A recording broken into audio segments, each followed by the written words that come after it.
Hello and welcome back to the Historical Humans Podcast, Episode 2, Calendars. My name is Justin Woods and I'm joined by my co-hosts, Gwendolyn Allen and Colum Coleman, and today we're going to usher in the new year by talking about time and calendars and how we really can't keep track of time, can we? Nope. No, Justin. No, you cannot. And what topic could be more exciting and more fun than calendars? Something so seemingly mind-numbingly banal that you wouldn't believe how complicated it is. I think you just lose track of time while you're hearing about it. And here we go with the puns again. All right. So, calendars. You all know what this is. Your grandma gets you one every year for Christmas just because.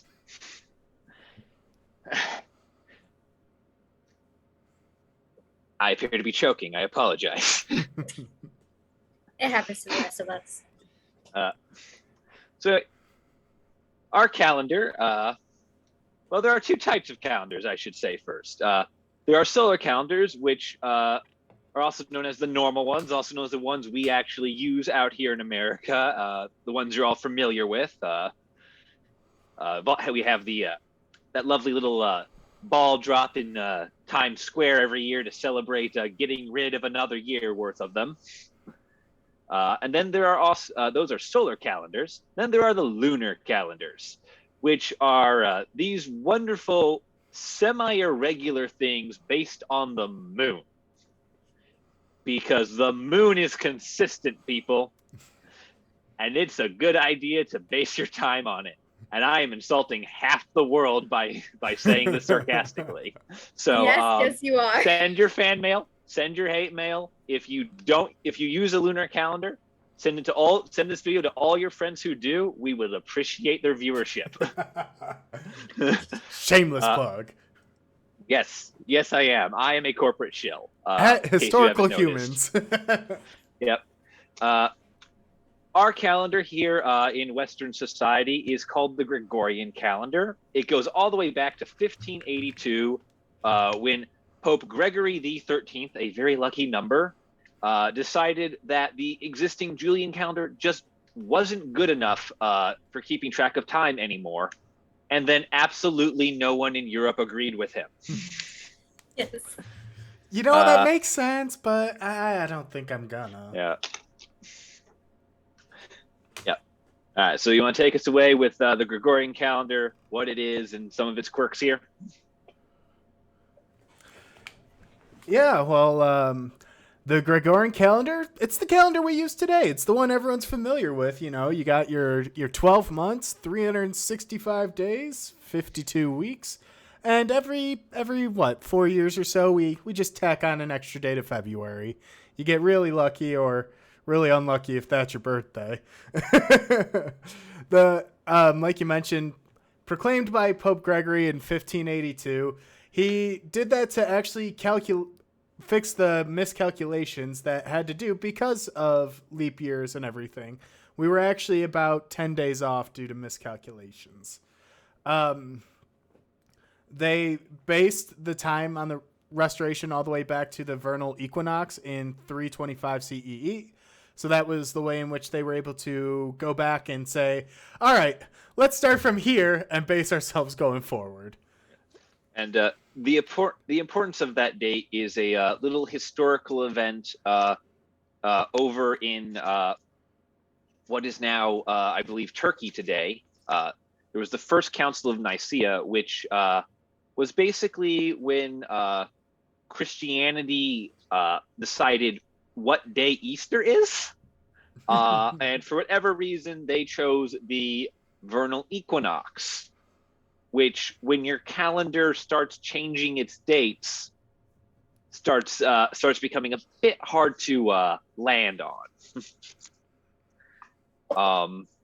Another fun fact about the Council of Nicaea, that first council is the reason the word Aryan became problematic.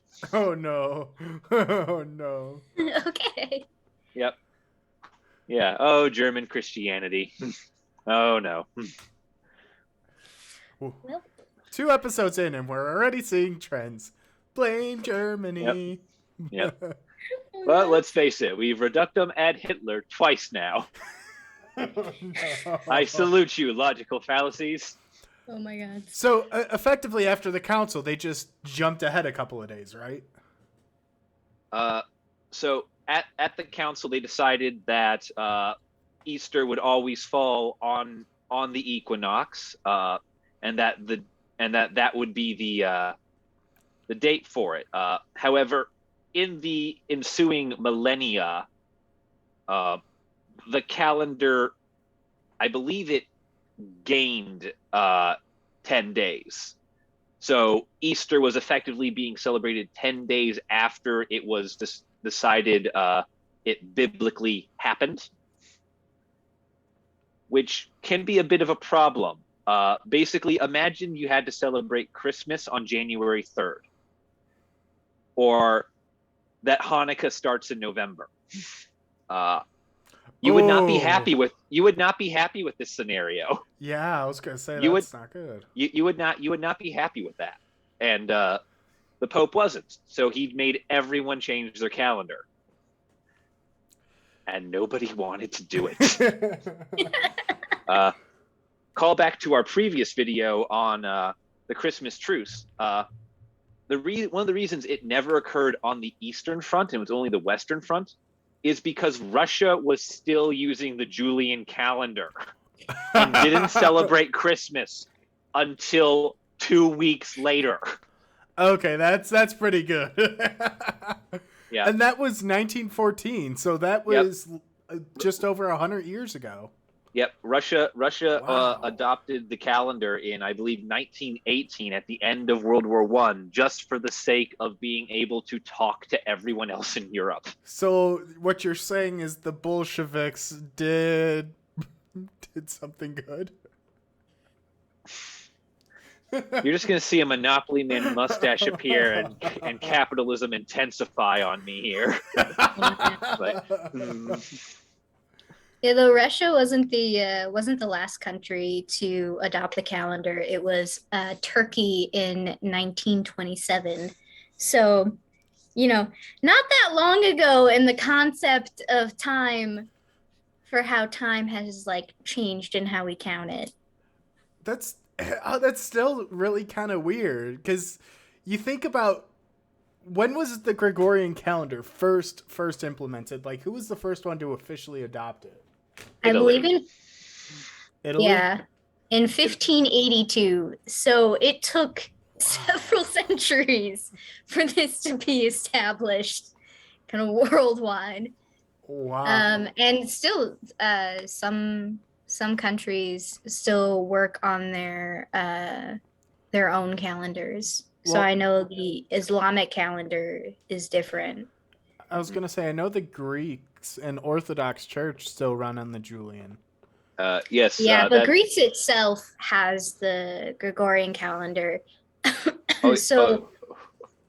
During this whole time, a lot of people would have 2 dates. So for Sir Isaac Newton's birthday, there are 2 separate dates that are listed because one is on the Gregorian calendar, the other one's on the Julian.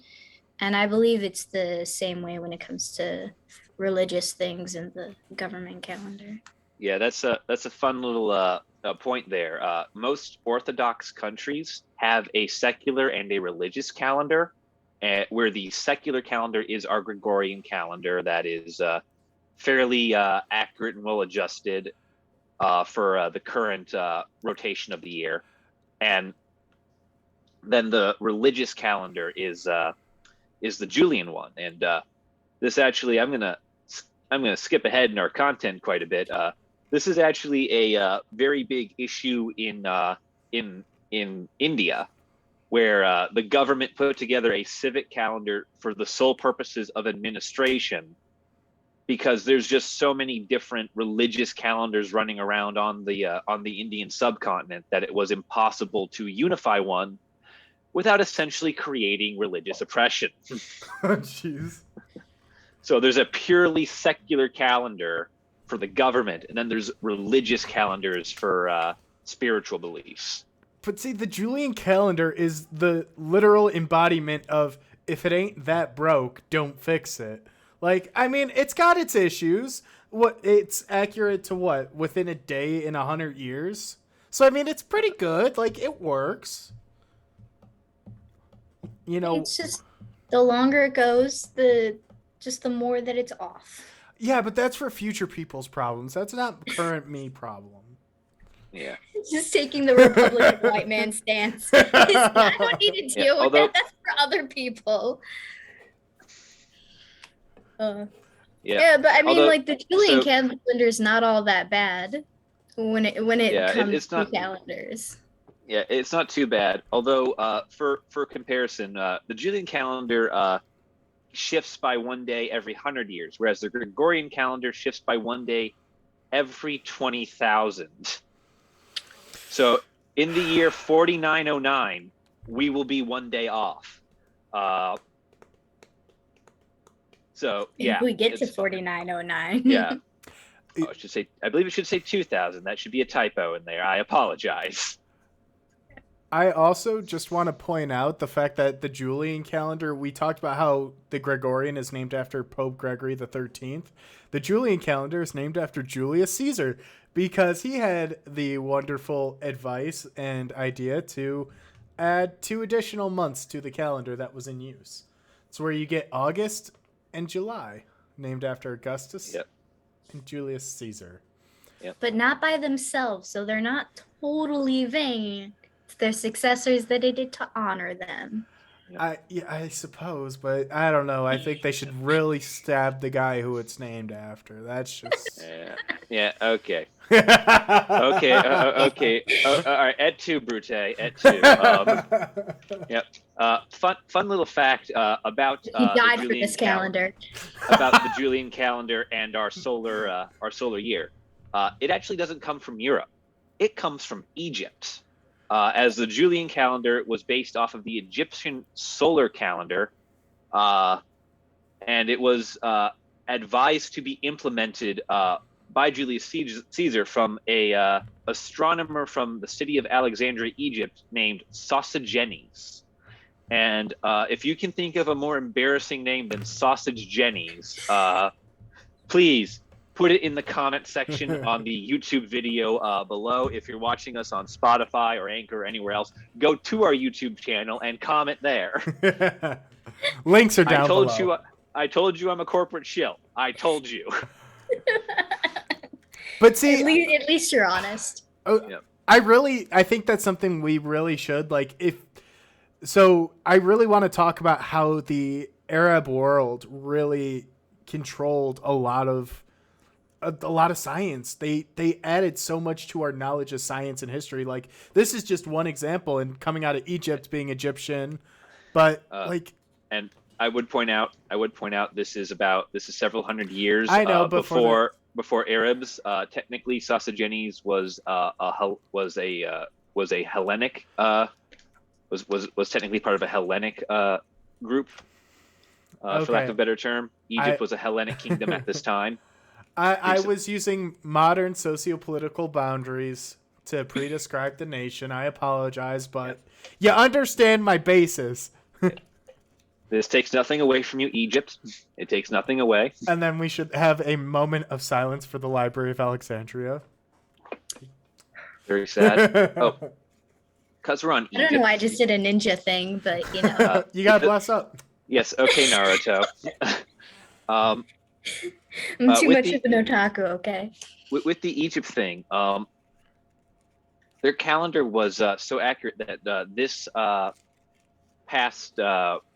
is it a solstice or an equinox that occurs in December?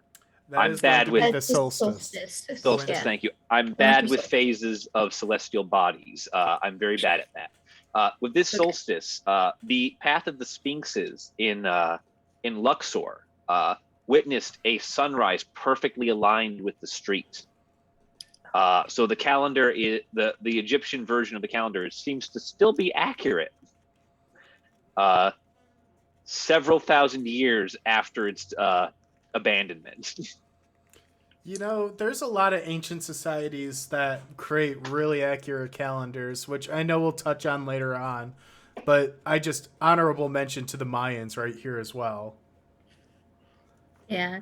I mean, just like going back to what you said, Justin, the Middle Eastern area and specifically like Egypt and other places around there were fantastic, scientists and mathematicians and inventors.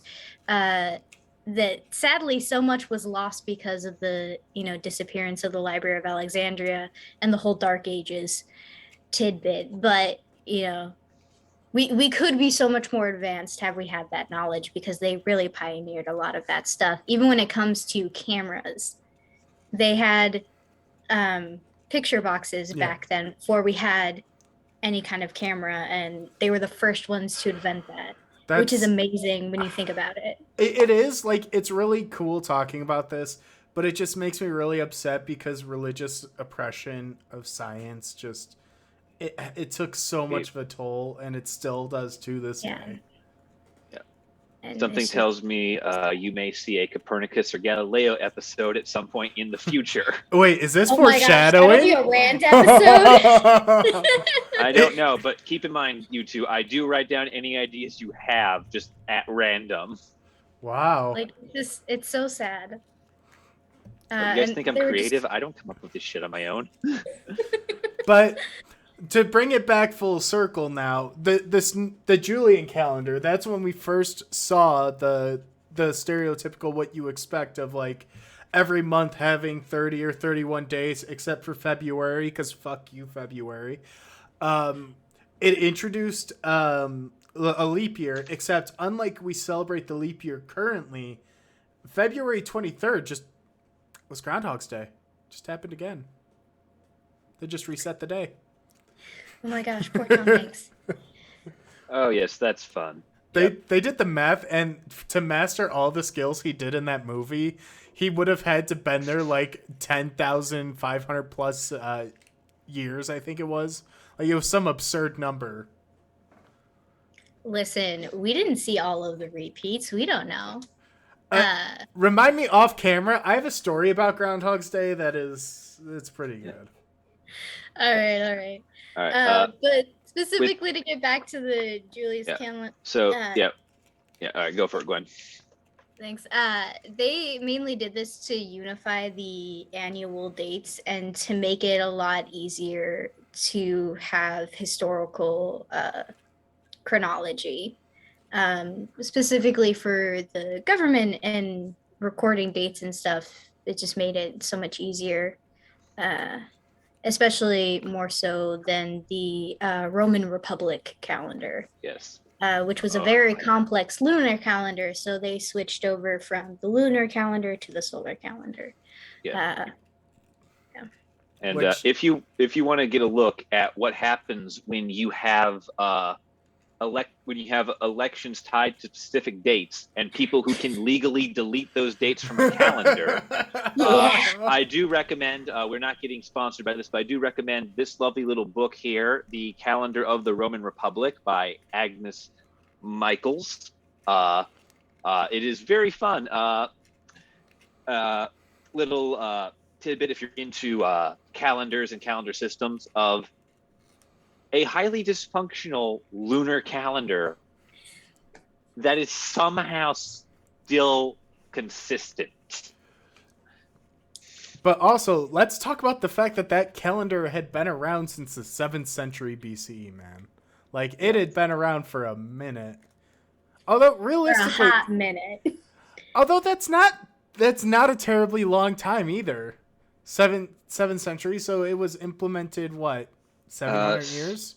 Roughly? Yeah, it lasted for approximately 700 years. I would like to point out, however, a little asterisk on those dates.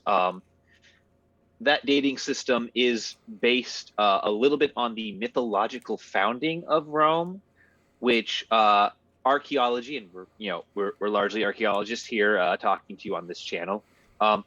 Archaeology takes a bit of a slower approach to the founding of Rome. It's much more gradual and much less much less functional than the mythology. You're Are you treading on telling some me it fine wasn't line. built in 3 days? My mind is blown. Wait. But at least Romulus is real. His tomb is around, although it's empty. Yeah. Well, the man was supposedly struck by lightning and ascended up the bolt into heaven. So, reality. I did that on purpose just to elicit a reaction for those watching at home. Yes. Colum likes to get worked up over I- Rome and mythology. I have my bachelor's is in classics, one of my bachelors at least. So I will fight you over this repeatedly. I love the story. I have yet to see historical proof of the man. But, anyway, just the 700 years to his calendar. It's unclear how long it was going on. It was probably, the Republic calendar was probably an outgrowth of whatever those villages were using. That just got recorded when Rome actually became a functioning political state at some point during that kind of unwritten history.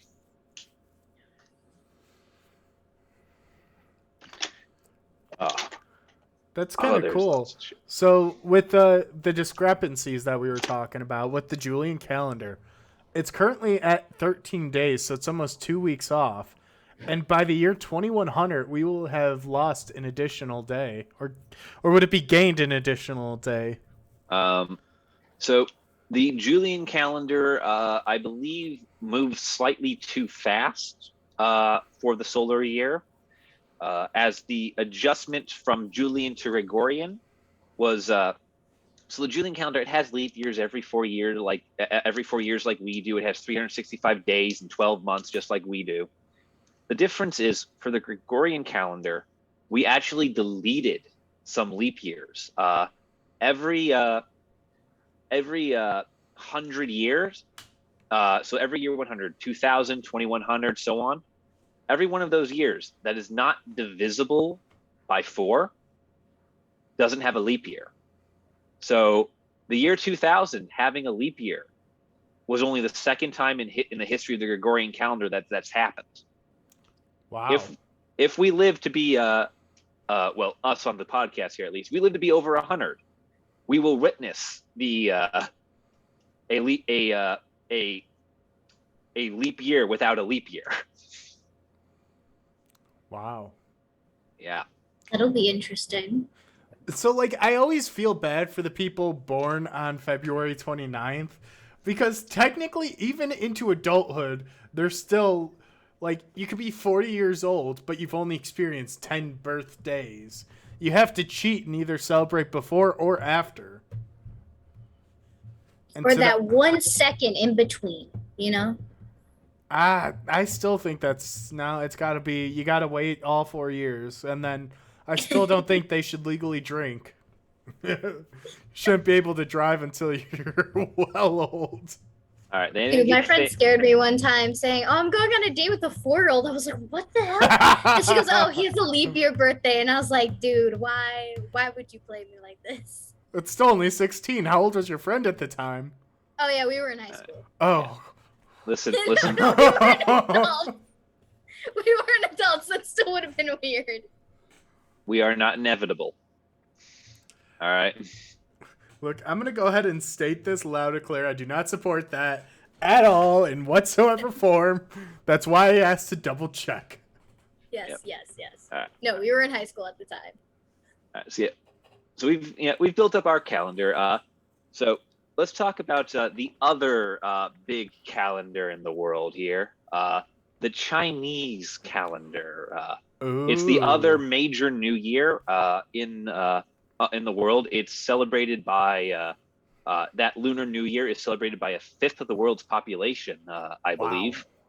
So that's 20% of people do not celebrate New Year's with us at the end of December, but instead wait for the Lunar New Year, which I believe occurs in early February this year.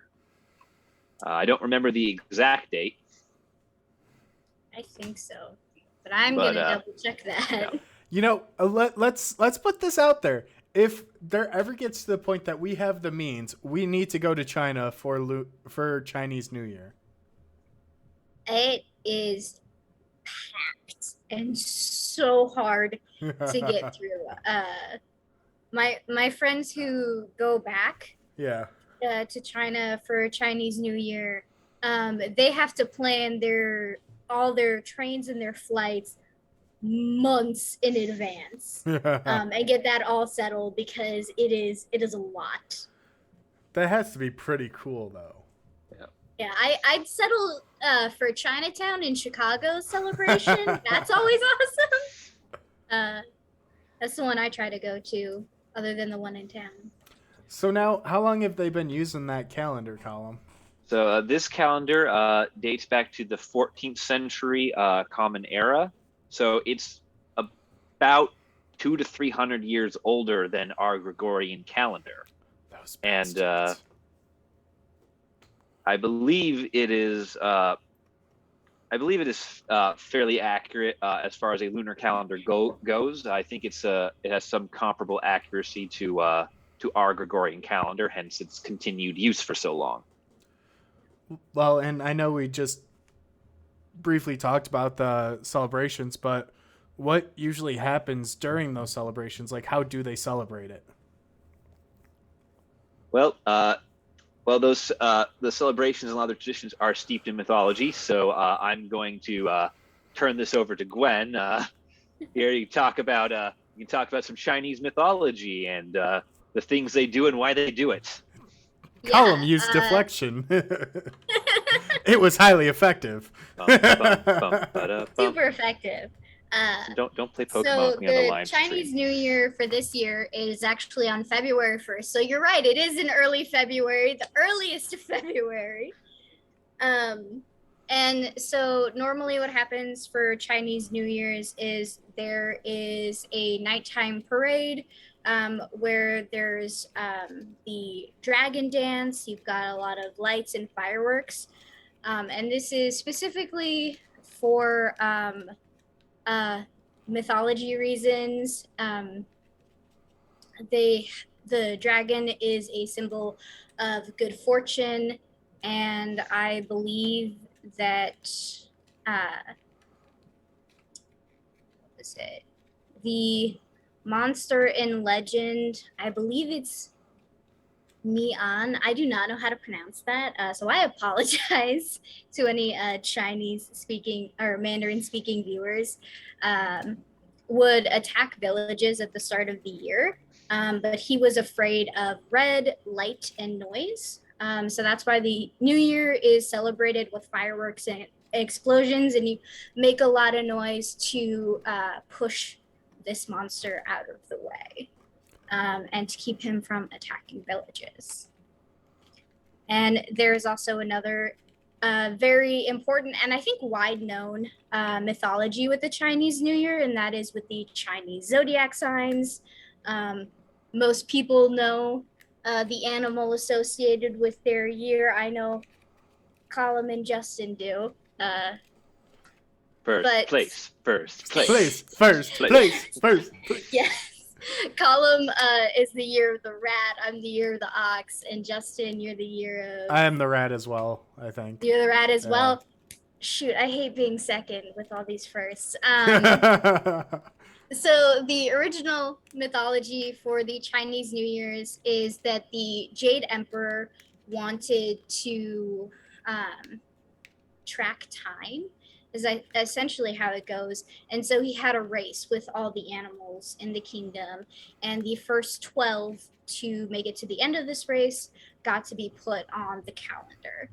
And so subsequently in this mythology, the rat is the first one to make it through somewhat nefarious means. And then you have the ox, the tiger, the rabbit, the dragon, the snake, the horse, the goat, the monkey, the rooster, the dog, and then finally the pig. And people have personality types that are associated with this, but it's also divided into yin and yang signs for each of these animals and the associated element that goes along with it too. That's why it goes every 60 years instead of every 12 for the new animal that's associated with it. And fun fact, this coming year will be the year of the tiger. So. Yep. Yes, to play Eye of the Tiger as you're going through to the new year. And I would just like to point out, some ox year bias in this retelling of the story. So, listen, you laugh, but you're on my side. Listen. So, the end of the race, the finish line was the far bank of a river, and it was not necessarily a still river. So Rat gets to the bank, and he doesn't really have a way across. So he convinces Ox that Ox needs his help to ford the river, sort of to guide him there. And he rides on Ox's head across the river, and right as Ox is about to get to the other shore, he runs up, takes a swan dive off the nose, and photo finishes for first. Yeah, he kills himself to make sure that he's the first, when the Ox was nice enough to give him a ride when all the other animals refused. Fool forgot it was a competition. Yeah, friendship doesn't win competitions unless you're on the same team. Oh, you're so American. Okay, fine. But that was kind of cool. And I also want to point out that with the mythology being behind being scared of light and noises, that's where the fireworks and explosions really come into play. Mm-hmm. And it's kind of a cool historical nugget that gunpowder was invented or found in China, and that's actually where it originates. And even today, the big, proud American fireworks are mainly manufactured in China. So, well, happy America's made in China, as they say. Yep. Yeah, no, I think it's really cool, and it, almost every kind of culture has these stories of these kind of monsters in the dark. Halloween is one of those things that are rooted in it, that, having these lights and loud noises will kind of scare off these, these evil spirits or monsters. And to ring in the new year, they want to have that good fortune. And the dragon dance that is done for the Chinese New Year is amazing. So if you ever get the chance to go to one and see it, I definitely suggest it. You'll definitely see a lot of red and gold that's associated with dragons in there as well, color-wise. So it's really cool. Really loud sometimes, though. So definitely, if you're in a crowd and you're watching this parade, make sure you bring earplugs, because you'll hear everything. Well, and to kind of continue forth, I know we briefly talked about it, but let's segue into the Mayan calendar, which is, yes, I think, one of the most interesting, because they still follow the tradition of a year being 365 days, but they have a ritual cycle of 260 named days within that.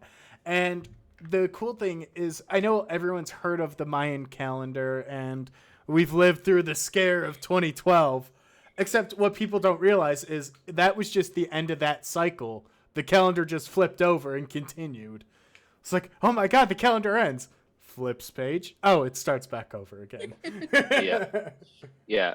Fun fact about this calendar. Of all the calendar systems we've talked about so far, this one is far and away the oldest. This calendar system dates back to the 5th century BCE, so it's approximately 24 to 2,500 years old. Wow. And it is still fully functional and in operation,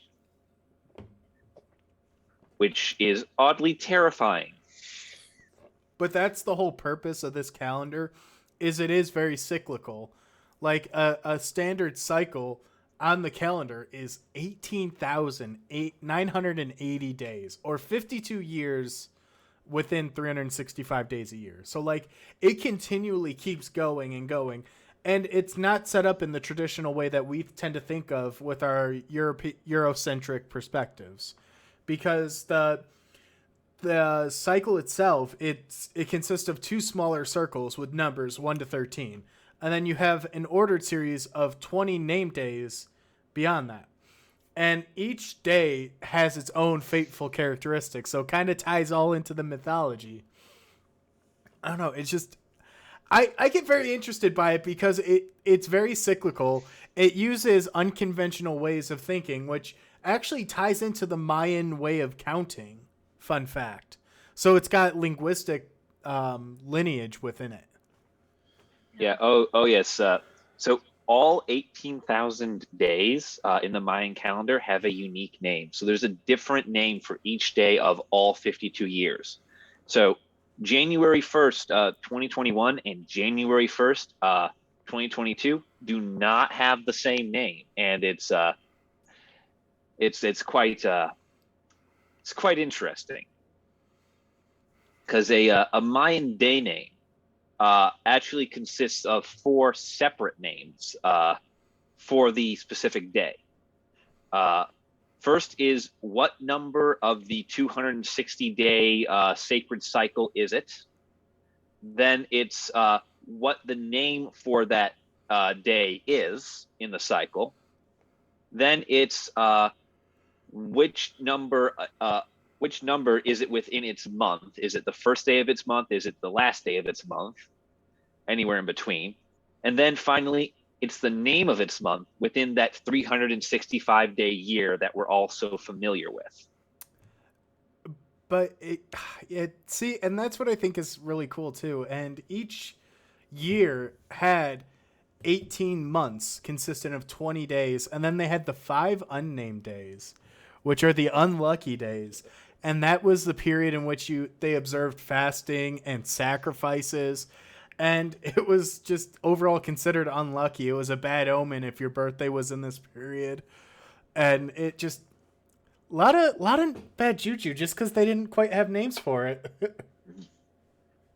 Oh yes. And the best part of all this is all this, 52-year cycles of stuff like that. The calendar gets even more massive from there. Because if it reset every 52 years, we wouldn't have apocalypse movies about a new year on the Mayan calendar. No.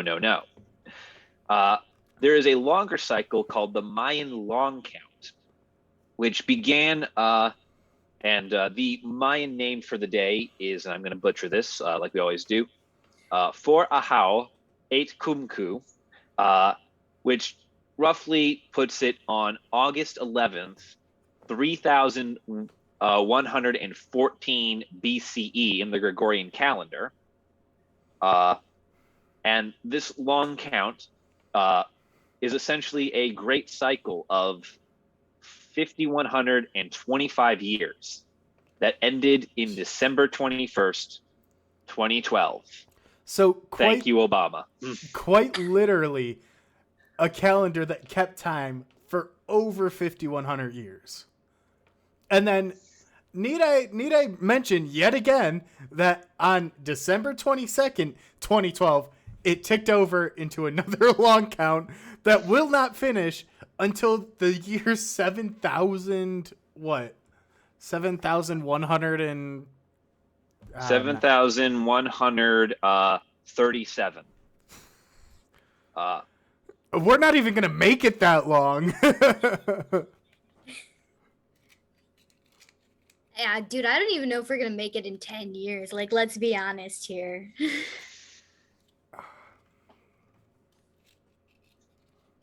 Yeah, but it's crazy. And I mean, that just goes into the conversation of linear time versus cyclical time. Yes. And how we perceive time, which the Mayan calendar is very, very cyclical, and how they count it and experience it. And even linguistically, I think a lot of Western cultures take linear expressions of time as absolute, and that is so not the case. And that sounds like an excellent segue into our next segment, time. We've been taking so much time to discuss all the different ways that we have to measure time and track time and all the flaws and fail-safes and everything put into all of those things. But what the hell is it? Is it too late to start the drinking game anytime the word time is uttered to just do a shot? Or would we be considered for murder at that point? Well, we like people to be coherent for this part because it does cause an existential crisis if you're not careful. Yeah, no, I think the best thing would have been, instead of drinking, is okay, everyone take a hit of weed because you're gonna need to be high for this. Not that I condone drugs, but it's legal now, That so don't It's do that. blunt pass. Don't do that. It will get you will have a bad trip trying to contemplate the existence of the universe. unless you enjoy existential dread, to each their own. But what brings upon dread more so than the passage of time? Like, people start feeling older, they feel the time pass, they see their loved ones growing older, they see their pets getting old and gray, not moving as they used to. Like, time brings a sense of dread for a lot of people. It does. And it's the one thing you do not get back. You hear all these billionaires who made thousands and thousands of dollars every single minute that they're alive. And the biggest thing they talk about is time, because that is the one resource that no matter what, you cannot get back. You can give your time for any set amount of money. Like, most people work for what, $15 an hour? That's how much you value that time at. Is it worth 40 hours a week? 52 weeks a year? You know, the interesting thing is that, especially in English and in Western cultures, we use time, even linguistically, as a commodity. That's how we reference it. And that's, you know, not everywhere do they see it as such, that time isn't something that you can lose. It's just a force in which you exist. And so some people have very laid back approaches to time, as it's not something that they're trying to amass as you can a commodity, but as something that you go along with, and it's just a part of nature. But see, is that not the whole reason for having these calendars, though, as a way to commodify time and as a way to track the passage so that way you can further subdivide?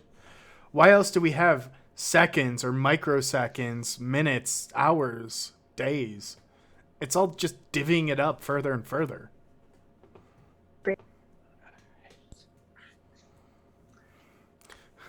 Making me bring this out early. Making me this out early. Hello, Saint Augustine. So you time has confused philosophers for the past 2,500 years. And our lovely friend here, Saint Augustine, lovely early Christian saint. I know Gwen just loves it when I bring these people up, from the 4th century CE.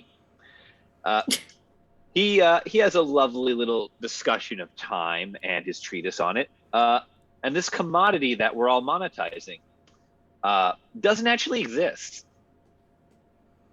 Time is essentially our mind's understanding of the world around us. It's not a physical thing. It's not a part of reality. It's our mind attempting to contextualize existence. Time is nothing. It's an infinite memory and an infinite expectation divided by an ever-shifting present. When is now? Now is when we started the video, but it's been going on for, I don't even know how long, 40, 50 minutes at this point. 43 minutes and 40 seconds. Yep. And that was our now. And what is the now? It's not then, it's now. You see how quickly time ceases to function rationally. When it is literally just non-existence. Because you can never I love the it. different arguments for time is linear, as time is cyclical. Especially when you get into philosophers. But when you get into physicists, I love it when they bring in the 5th dimension. Well, yeah, isn't that the whole basis of relativity, and that subsect of like astrophysics is talking about how time, the perception of time and how time goes near black holes is further elongated and pulled. Like, I thought the movie Interstellar did a phenomenal job of breaking that down in a way that a lot of people can digest, of like I specifically think of the scene where they're on the planet in the ocean and a huge wave comes up and they're only down there for what, 20 minutes, 30 minutes at most, and they go back up to their companion up in the spaceship, and he's aged like 40 years. Just like that. And it's because when you're closer to these black holes, that time gets stretched out. So it's interesting when you take the metaphysical approach to time, because it completely changes. To them, time is only perceived, or is perceived differently depending on your location. Well, yeah, I mean, it's the same ways when you look at other planets and you're like, okay, what is a day on this planet versus our planet or versus in space? I did not see Interstellar, but the first thing that I can think of is the classic Planet of the Apes when they're up in their space shuttle and they come back to Earth and time has changed. Now, obviously, that is a huge exaggeration of it, but you know, Yeah. time is very relative to ourselves and how we perceive it, and it can change based on the culture and the knowledge we have around us to define time.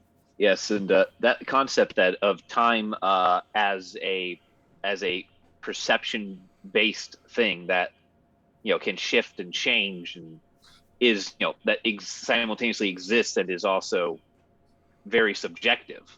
That only dates back about 800 years to some 13th century philosophers and metaphysicists called Henry Ghent and Giles of Rome, which personally I find to be one of the funnest names in history. They basically came to the conclusion that time is a thing that exists in reality. It can, like with black holes, it stretches and changes, but they didn't know that then. And that it's our perception of it and our mind's inability to properly map the world that forces us to view it as past and future, which is a horrifying way to get into cyclical time. Well, and not to dive too far into the sinkhole that is linguistic anthropology, but Gwen, I had a linguistic anthropologist as a professor for a linguistics class I took, and it was awful. Because what we studied was cognitive linguistics and how perception can actually shape how you manage to talk about things, and how in different languages, the language actually influences perspective. Yep. And it's such a deep hole, and every single language does it differently, and the way in which they phrase things is differently, and it just makes you realize, like, every language has its own way of approaching these things, and that's what makes translations so hit or miss, is because you can reinterpret things. Yeah, I mean, there's differences and there's definitely commonalities, which really helps when we're doing translations. But when you do, perspective tests, even just spatially, with the words that you natively speak is going to shape how you describe things and place things. Like, you're obviously going to know where it is. We can all see the same things unless you're blind, and then I'm sorry. Oh, ouch. How we describe it is different, and so how we place it in our minds is different. And it can be the same thing with time and language as well, even in how you form sentences. In English, it's very word order dependent, and it's not like that for every language. And so that can really shape up then how you perceive time and how you perceive the function of language as well within that whole thing. And I get it. It's a very sinkhole, and it's hard to understand sometimes, especially when you're not in it. But it is very interesting to see and how it affects our perceptions. And I think a lot of philosophers would be very interested in it, who did have those theories, even if they are weird Christian philosophers. But speaking of another hole to get us out of this one, unless of course you want to go, Justin, with something. Well, I was just going to talk, because that was linguistic anthropology, of just brushing upon archaeology and how archaeology measures time. Yes. So obviously, our specialty, me and Colum, is our archaeology, and one of the cool things about archaeology is you're able to physically and visually manifest time through the process of excavation. And a lot of what we do is taking layers of the dirt down, and each layer represents a period in time. And one of the ways in which we're able to test that is, younger things are usually higher up, older things are further down, because you have soil development, you have all sorts of other natural things that deposit soils or that create those layers. And we're able to remove each one of those layers, and that's how you're able to hear about or see. I know Rome and London are brilliant examples. Jerusalem, you can't dig anywhere in those cities without hitting the old cities that they quite literally just built on top of. Yeah. This is a side, on the side here into geology. This is a geological phenomenon known as stratigraphy, which essentially, if you take a glass jar and just sort of fill it with handfuls of different colored sand, you'll start seeing these different wavy lines and odd shapes begin to appear in the side of the jar. I have an example in the if you order want that me you to put bring them it in. up.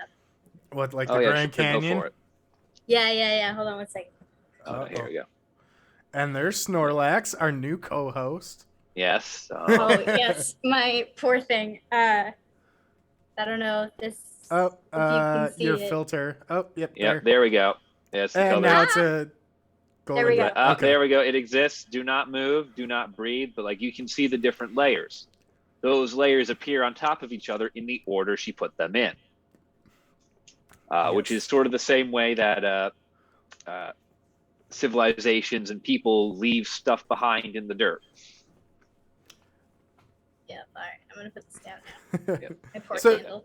So time is a very interesting topic that really can vary in range, and it seems like every culture and every society has their own way of coping with measuring time.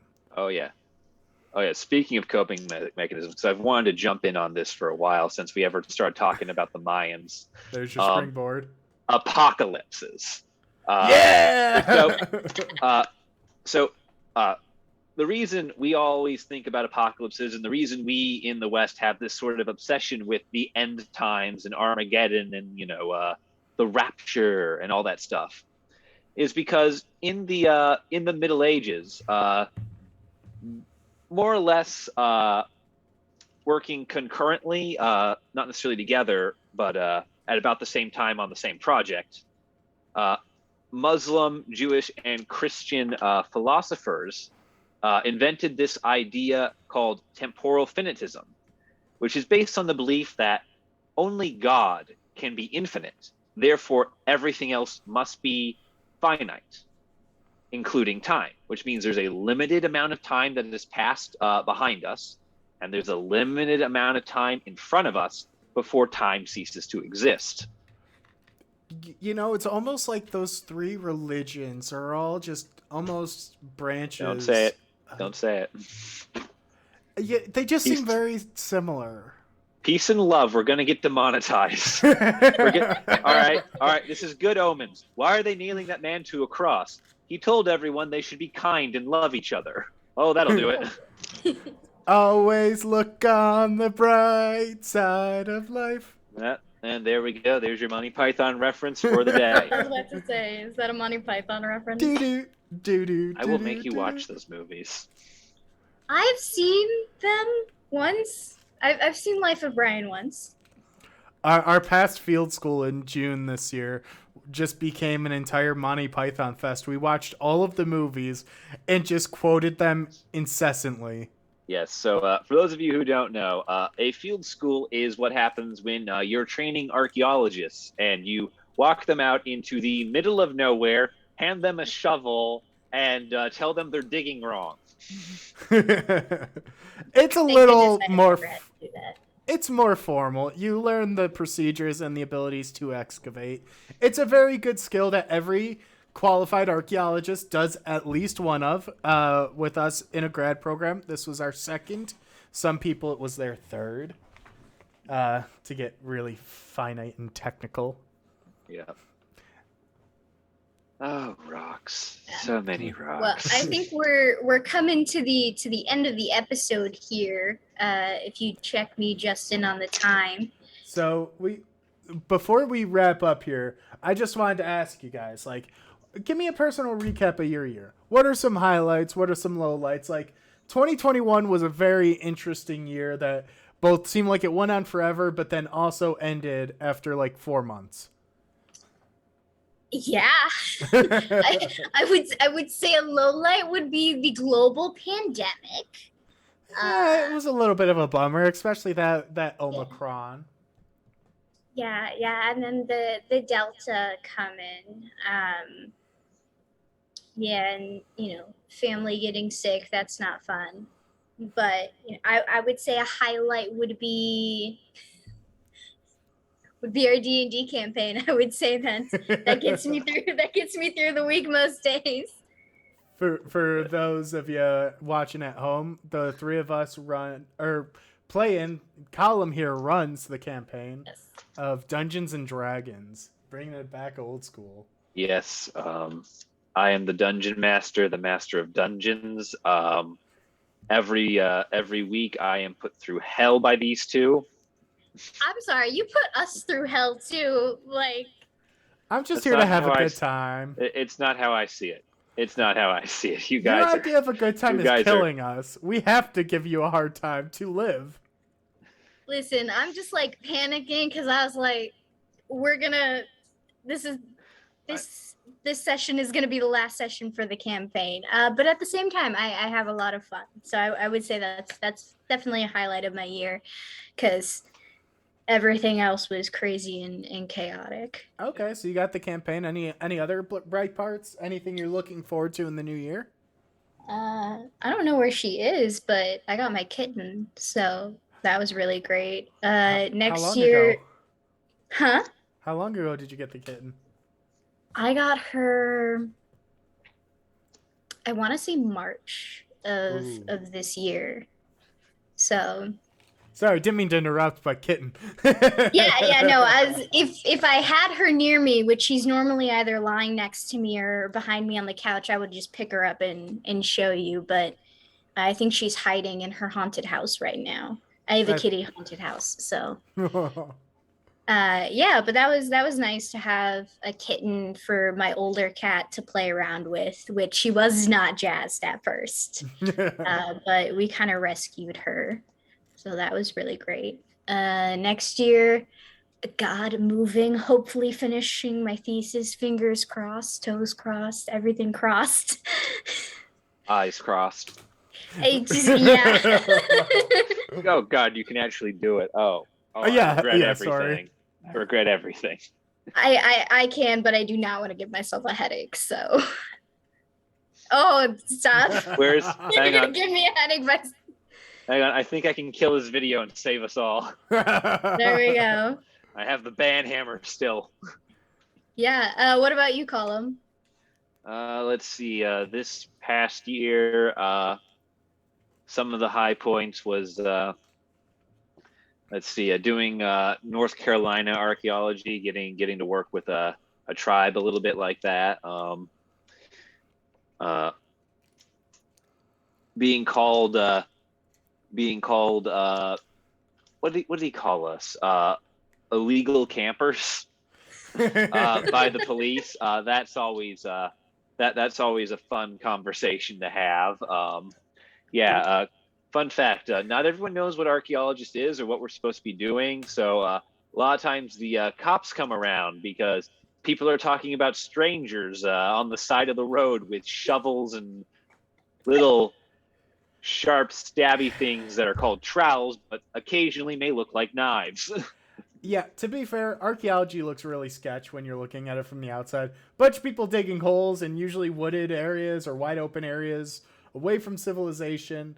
You know, it's not usually the most glorious affair, and just seeing a bunch of people covered in dirt, it's a little suspicious, so I don't blame them. But usually the cops are really nice. I've had to deal with them a few times, and yeah, they're usually just like...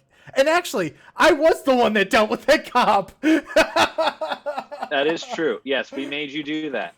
And then, yeah. Then we were concerned because we didn't see like 2 people for the rest of the day. We were split on sites, and we're like, well, I hope they didn't find them. But yeah, just the cop was cool, and they had a lot of issues with people illegally accessing the property, so it was understandable. Yeah. Oh yeah, you guys got like a bag of dirt stolen, right? Oh yeah, bags of dirt stolen. There was human feces on site one day. No, we don't. That was not fun. We're talking about the good stuff, not me. Not the internal screaming at digging we'll just through put that clay in and the rock low on 83 days. Yeah. 80-degree days. Oh god. Yes, that was a bit of a high point. What else? What else did I get? Yeah, some of the lows are just working on a master's thesis and not working on a master's thesis are somehow equally stressful and painful. That's a fun reality I've had for a year now. A lot of low points. Death. That's always a low point. Death, yeah. I feel like a lot of people unfortunately had to deal with that recently. Yeah. I will find cancer and drag its ass to hell. I'll join you. I'll tear it to hell. I hate that thing. I'll hold it down as you stab it, you know? Yeah, extra passion right now. Collectively, fuck cancer. Yeah. That whole thing. I say that as a cancer, you know? Yeah. Yay. Next year, what am I looking for? I got the usual goals up of thesis and something, a job other than the bread line, and I don't know, maybe finally publish something that I've written for money and not just the free shit I do through the school journals. That's exciting. They don't pay me for that yet. I'm never going to publish anything. I am never getting out of this hole. I believe in you, okay? Have positivity at some point in your life. Colum, this there's coming a lot from you is like press X to doubt, okay? All right. Listen, I'm pessimistic about myself and humans in general, but my friends I'll be positive about. All right, Gwen, roll for charisma. Okay, hold on, wait, where's my dice? Okay, which one should I use? No, we're not using roll 20. We can't fuck her over. I have my own. There we go. 13. So, Colum, you sense some doubt in Gwen's voice, but for the most part, you think that she's telling the truth. She's fairly optimistic. Look at you, oh, look at you, baby's first dungeon mastering. A little photo of that. Photo of that imitating me. All right, you gotta Justin, imitate the masters. Yeah. Justin, why don't you go ahead and tell us? Oh God, this year has been a whirlwind. Obviously, some low points are the pandemic. Doing most of the grad program online, that kind of blew. Honestly, for me, I think probably the hardest thing was leaving all my friends behind and moving away. Highlights. I finished my thesis. And I mean, you guys knew already, but not to brag, but I finished a few months early. I was 6 months ahead of schedule. Just ignore my jealousy over here. Yeah. Just just a casual flex. I wrote my thesis in 5 weeks, but who's okay? counting? You don't need to flex anymore. Yeah, so we all agree he's out of the group. Yeah, I'm sorry, Justin. This will be your last episode. I got voted off the island on the second episode. It happens, This is better than I thought I'd do. Yeah. All right. I didn't think I'd make it through episode 0. Yeah. All right. But the plus side to that, and the reason why I did that, was I took a job and I moved to South Dakota, literally thousands of miles away from all my friends and family. And then Really 1,000 mile away from people. yes. Plus sides that I'm looking forward to is I start a new job in a couple of weeks, which kind of weird to be transitioning jobs already, but a better opportunity jumped in front of me, so I couldn't say no. And I don't know, I applied to a couple of PhD programs, so we'll see where those get to. Yeah. That's our futures, our long rambling futures. All right, let's take bets. Who do you think's going to succeed? Who do you think's going to fail? Yeah. F's in the chat for whoever you think is going to do the worst. With that, I'm going to wrap us up. Justin. Yes. All those lovely social media platforms, broadcasting centers, and everything else that I constantly shill for. What are they called, so everyone knows? Yes, so be sure to follow us on you'll find this podcast on Anchor and Spotify, and you'll find social medias for us. We upload every single podcast onto YouTube, which if you're watching, please leave a like and subscribe. It really helps us out, and share it with your friends and family. We're on Twitter, History of Humans, so slightly different there. We post every time we're doing an update. Anytime something's happening, we'll put updates on there. And just be sure to give us a follow and keep on sharing the podcast with everyone. We appreciate the support. Our first episode did a lot better than I think we anticipated. And this is just a pet project for us. We're only in it to talk about things we're passionate about. And we hope you guys are passionate, and we hope you engage with what we do and what we make, because this wouldn't be possible without someone to talk to and to talk with. And 2021, let's put a bookend on that, and here's to a good new year, and here's to a better start than the past few years have been. Maybe there's greener pastures ahead. Let's be optimistic going into this. You never know. Colum, you're shaking your head, but damn it, you are going to have a good year, or I will come out there and make you have one. But I use Literally Firestone. It is. I use All right, Firestone, guys. Before we... Next month we're going to be doing Book of the Dead for our first episode of that month. Yes, Anubis. It's going to be amazing. And then the second episode in January will be on oral histories, to just give you a heads up on what that looks like schedule-wise. And then we also might be starting a couple of one-offs or a couple of smaller, shorter bits of content. We're going to do the Chinese New Year, for an example. And then we've been talking about doing a humans mini-series, talking about some of history's badasses, and just doing a little bit of blurbs of those.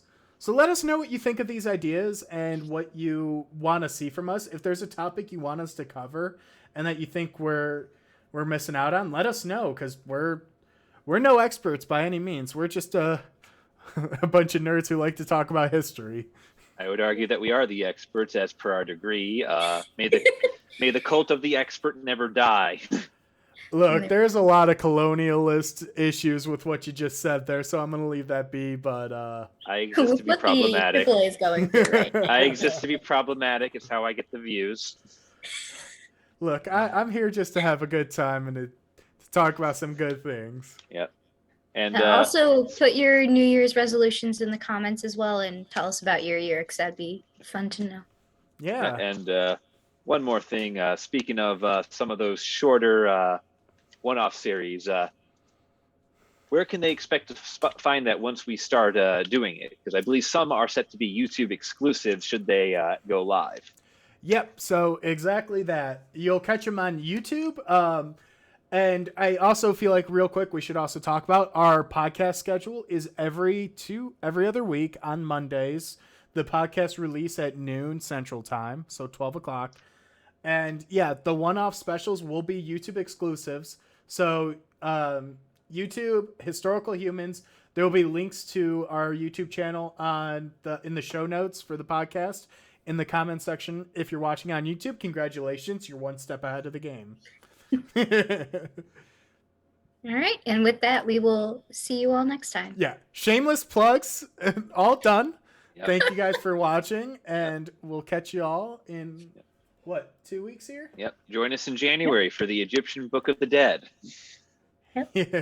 Because nothing says starting a great new year like death. Well, like Ra, you need to bring the light of the new day forth. And on that tragic note, talk to you guys later. Bye.